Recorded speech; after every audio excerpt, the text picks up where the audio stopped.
Is it just me, or are you also getting frustrated with the high cost of food? I can't go to even McDonald's these days without spending almost 20 something dollars for lunch for me and my kids. It's just insane. And I'm talking like 2 Happy Meals and a value meal. Not much of a value anymore when I'm spending almost $30 for food.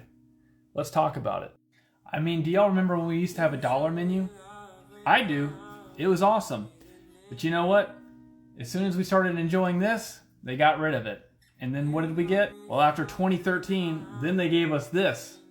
And I'm not just going to pick on McDonald's. This is for all food. Groceries, fast food, everything in general that you can consume. And God help me if I have to hear another CEO or CFO talk about how thankful and gracious they are of their, patrons and customers for continuing to come to their stores and, deal with the inflation head on like they are having to deal with it too. Because they're not. We're dealing with it. Because you know why? Look behind me here. You don't have it here. This is in Arizona. But the doggone, this cheeseburger meal right here, a double cheeseburger in Arizona, if you remember in the last slide, it went from $1 from 2012-13 to where we're at today to $4.86. And you're trying to tell me that's inflation. Hail to the nah. That is greedflation. And let me show you why. Take Pepsi for an example. Pepsi, everyone tends to drink soda, and they continuously have price hikes.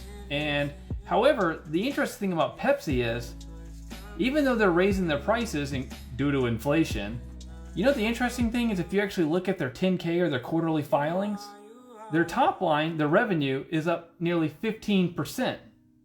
Oh, but why is that, Matthew? Well, let's look below here. Their performance is nothing new. Because again, their revenue on the top line and profit growth are all coming from higher prices, as opposed to volume growth. They're not actually selling you more. They're just charging you more.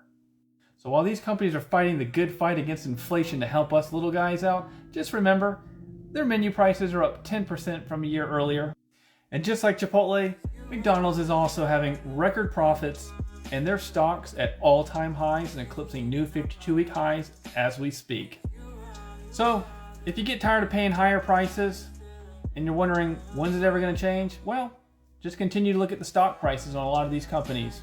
But you don't have to look too far because their profits are record high and the stocks are all at record highs. So you tell me, guys, is it inflation or is it greed inflation? Let me know in the comments.